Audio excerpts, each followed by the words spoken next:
नाजरीन आदाब, मैं अरशद जमाल, यूट्यूब चैनल आपकी बात से। आज मऊ में दो घटनाएं हो गई। एक तो पहली घटना 12 बजे के आसपास हुई कि एक अजीज़ुल हसन साहब का हरकेशपुरा के जो रहने वाले हैं, उनका 16 साल का बेटा नदी में अपने दोस्तों के साथ नहाने के लिए गया था कि वो नदी में डूब गया। और दूसरी घटना हो गई कि जैमनी ट्रेडर्स जो हाजी रियाज अहमद साहब की दुकान है लुंगी गली में, उसमें आग लग गई। और इन दोनों घटनाओं के बारे में मुझे बताने के लिए आना पड़ा कि दोनों घटनाओं में कहीं ना कहीं से हमारी लापरवाही का दखल है। अजीज़ुल हसन का जो बेटा था उसको तैरना नहीं आता था, तो अपने दोस्तों के साथ वो नदी में चला गया, नहाने के लिए चला गया। अब देखिए, इसमें दो बातें हैं। एक बात तो ये है कि मौत खींच के ले जाती है। वो बच्चा जो है कभी भी नदी में नहाने नहीं जाता था, पहली मरतबा ज़िंदगी में नदी में नहाने गया था और अपने दोस्तों के साथ चला गया, और उसकी मौत वहीं लिखी थी तो वो चला गया। लेकिन मेरा मतलब ये है कि इस घटना से इबरत सीखनी चाहिए और सबक सीखना चाहिए कि एक तो ये कि आज लॉकडाउन है और तमाम हालात ठीक नहीं है, ऐसे हालात में नदी में नहाने के लिए जाना भी ठीक नहीं है। लेकिन ये घटनाएँ जो लिखा है कुदरत ने, वो तो घटनाएँ होंगी। समझदार आदमी वो है कि इन घटनाओं से कुछ सीख ले और कुछ सीखे कि जब तैरना नहीं आता है तो वहाँ फिर जाने की ऐसी कोई ज़रूरत नहीं है कि नदी में आप जाइए और नहाइए। नतीजा क्या हुआ कि 2 घंटे के बाद वो मैयत, उसकी लाश उसकी निकाली गई तो वो मुर्दा हालत में था। जाहिर सी बात है कि 2 घंटे तक कोई पानी के अंदर रहेगा तो अच्छा। वहाँ पानी जो मंदिर है, मंदिर के पास जो घाट है, उस घाट के पास पानी बहुत ज़्यादा है। और वहाँ ये पहली घटना नहीं है, वहाँ बहुत सारी इस तरह की घटनाएं हो जाती हैं और बच्चे बाज नहीं आते हैं और जाते हैं। 2 घंटे के बाद निकाला गया मौत मुर्दा हालत में। और निकालने में भी पुलिस के जो वहाँ उस चौकी के जो दारोगा हैं, उन्होंने बेचारे ने बहुत मेहनत की।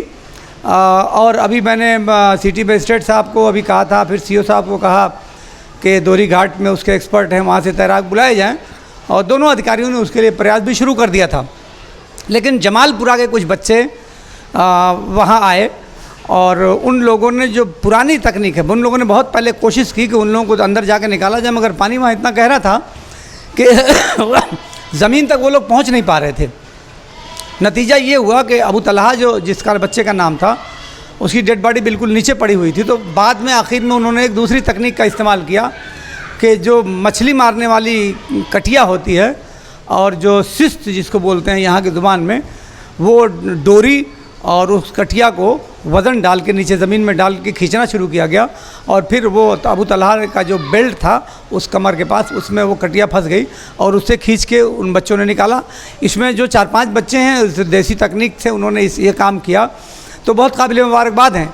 बल्कि जब मैं वहाँ जा रहा था तो उसी बीच मुझे फिर खबर मिल गई थी आग लगने की, तो मैं वहाँ पहले आग वाली जगह पे चला गया था। और आग की जगह पे जब आग बुझ गई तो वहाँ से जब वापस मैं पहुँचा हूँ बंदे पर, तो उस वक्त उस बच्चे को निकाला जा चुका था। तो मैंने सिटी मजिस्ट्रेट साहब को फिर सूचना दी कि साहब वो डेड बॉडी निकल चुकी है। तो सिटी मजिस्ट्रेट साहब फिर वहाँ मौके पर पहुँच गए। तो बल्कि सिटी मजिस्ट्रेट साहब से मैंने कहा भी कि साहब ये बच्चे हैं जिन्होंने निकाला है, और ऐसे बच्चों को, ऐसे बहादुर बच्चों को जो देसी तकनीक का इस्तेमाल करके इतने बड़े काम कर जाते हैं, तो इन लोगों को सम्मानित किया जाना चाहिए प्रशासन की तरफ से या सरकार की तरफ से। तो उन्होंने उनके नाम, पते और मोबाइल नंबर नोट किया है, और मैं उम्मीद करता हूं कि सरकार और ज़िला प्रशासन ऐसे बहादुर बच्चों को और होनहार बच्चों को ज़रूर सम्मानित करने का काम करेगा। बल्कि वहाँ उस मौके पर उन बच्चों को बुलाकर मैंने भी उनसे बातचीत की और उनका तरीका पूछा, तो उन्होंने बताया। आप भी देखिए कि वो किस तरीके से वो बता रहे हैं कि कैसे उन्होंने उसको निकाला, तो आप भी उनको सुनिए। अच्छा, क्या नाम है आप लोगों का? नाम बताइए आप। मोरा। हाँ। इमरान। शाहिद। माता वालों, मासूम, सब लोग थे उसमें। हाँ। देखिए, ये वो टीम है, जमालपुरा के रहने वाले लोग हैं, जिन्होंने अभी अबू तलहा नाम का जो 17 साल का बच्चा नदी में डूब गया था, उसको इन लोगों ने निकाला है। क्योंकि पानी यहाँ बहुत गहरा है, बारिश की वजह से नदी में भी काफ़ी पानी है, तो वो उस गहराई तक कोई पहुँच नहीं पा रहा था।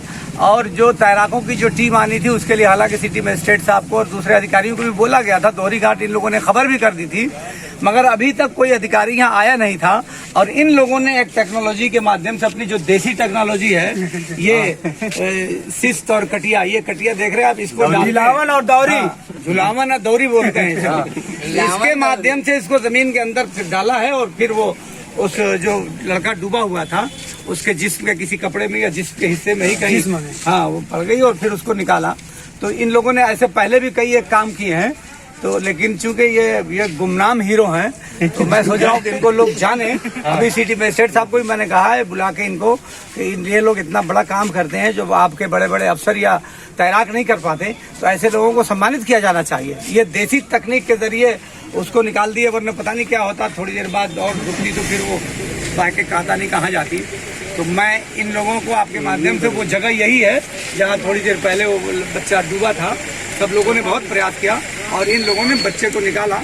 बच्चा जाहिर सी बात है कि 1.5 घंटे के बाद जब डेड बॉडी मिली है तो बचना मुश्किल था, तो बच्चे का इंतकाल तो हो चुका था, मगर ये कि लाश को इन्होंने निकाल के एक बहुत बड़े झंझट से आज़ाद कर दिया। इसी दौरान में जब ये मामला चल रहा था, बच्चे की तलाश जारी थी, इसी दौरान में लुंगी गली में जैमिनी ट्रेडर्स के नाम से धागे की दुकान, उसमें आग लग गई। फिर भागते हुए लोग उधर भी गए, फिर आग पे भी काबू पाया गया, मगर वो एक दुकान पूरे तरीके से जलकर खाक हो गई। लाखों रुपए का उसमें धागा था, वो ख़त्म हो गया, मगर ये कि बाकी दुकानें महफूज रह गई। वहाँ भी मोहल्ले के लोगों ने बहुत मेहनत की।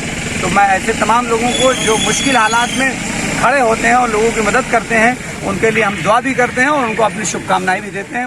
मोहम्मद तलहा के परिवार के लोग नहीं चाहते थे कि उनका पोस्टमार्टम हो। पोस्टमार्टम अगर होता तो उसमें सरकारी सहायता भी कुछ मिल सकती थी, मगर वो लोग किसी प्रकार की कोई सहायता नहीं लेना चाहते थे।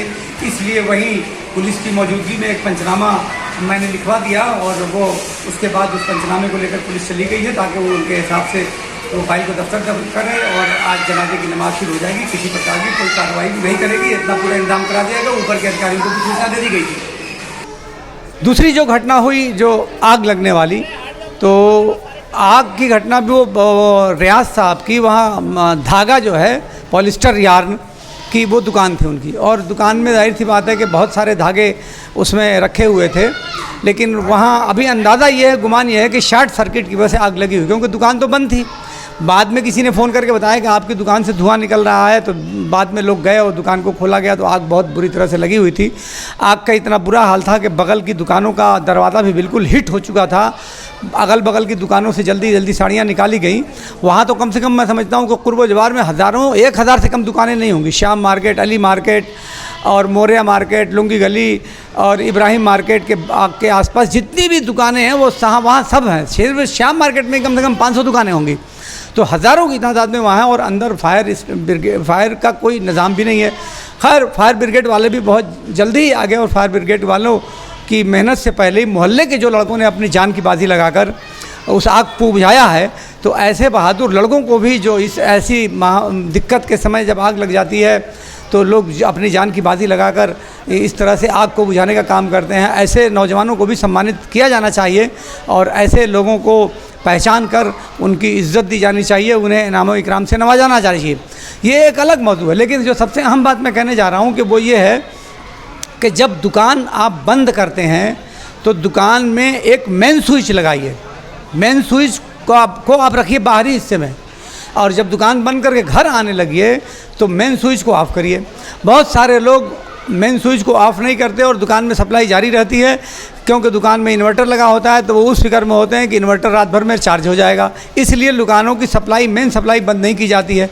तो मैं तमाम दुकानदारों से इस बात का अनुरोध करूँगा कि अपने इन्वर्टर को चार्ज करने के लिए दिन में ही व्यवस्था बनाइए और दिन में ही चार्ज करिए, और रात में किसी भी हालत में आप सप्लाई को चालू मत रखिए, क्योंकि जितने भी हम लोगों की दुकानों में, चाहे धागे की दुकान हो चाहे साड़ी की दुकान हो, ये सब पेट्रोकेमिकल हैं। पेट्रोकेमिकल होने की वजह से अगर वहाँ आग पकड़ेगी तो वो रुक नहीं सकती जब तक कि वो सारे धागे जल न जाएं। अभी चंद साल पहले वहाँ कैसर वालों की दुकान में आग लगी थी और बहुत बड़ी गोदाम उनकी पूरी खाक हो गई थी उनकी दुकान। और तो इस तरह से जब धागों में या साड़ियों में अगर कभी आग लगती है तो उससे बचा नहीं जा सकता। तो इसलिए बेहतर तरीका यह है कि आग लगने से बचाव के उपाय किए जाएं। आग लगने के बाद पेट्रोकेमिकल्स को बुझाया जाना बहुत मुश्किल है। इसलिए मेरा तमाम व्यापारियों से, जो घर से काम करते हैं, अपना बैठका हो आपका, चाहे आपकी दुकान हो, चाहे आपका ऑफिस हो, अगर वहाँ साड़ियाँ या पेट्रोकेमिकल्स के धागे रखे जाते हैं तो आप सतर्कता बरतिए और वहाँ किसी भी हालत में सप्लाई चालू मत रखिए। जब आप वहाँ से निकलिए तो मेन सप्लाई को हमेशा बंद करके रखिए। कोशिश ये करिए कि आपका जो मेन स्विच है वो दुकान या ऑफिस या फैक्ट्री के बाहर हो, और जब भी आप उसमें से निकलें तो उसको मेन स्विच को ऑफ करिए ताकि इस तरह की घटनाएं ना हो। रियाज साहब की दुकान में जो आग लगी तो उसमें भी सूचना जो है एक लिखवा कर ले जाकर कोतवाली में दे दी गई है और उनकी FIR दर्ज करने के लिए, और वहाँ जो अधिकारी हैं उन्होंने बताया कि कल इसकी कॉपी आपको मिल जाएगी। उन्होंने 1,20,000 रुपये का नुकसान उसमें बताया है। हालांकि नुकसान तो मुझे लगता है कि और ज़्यादा का हुआ होगा, मगर ये कि जो नुकसान बताया उसकी FIR की कॉपी वहाँ दे दी गई है और कल उसकी FIR की कॉपी मिल जाएगी। उम्मीद करता हूँ कि आप लोग इस वीडियो को शेयर करेंगे और लाइक करेंगे, ज़्यादा से ज़्यादा लोगों तक पहुँचाएंगे, ताकि ये जो लापरवाही की वजह से जो घटनाएं हो जा रही हैं या जो मौत हो रही है या जो माली नुकसान हो रहा है, ये बहुत अफसोसनाक और बहुत चिंताजनक है। जो भी चीज़ें होती हैं, घटना तो हो सकती है, कहीं आप सफ़र कर रहे हो, कोई हादसा हो जाए, ये नेचुरल है। लेकिन अगर किसी गलती की वजह से कोई हादसा होता है, कोई जानी नुकसान होता है या कोई माली नुकसान होता है, तो हमेशा बहुत अफसोस होता है। तो मैं उम्मीद करता हूं कि आने वाले दिनों में आप सभी लोग इस बात का ध्यान रखेंगे।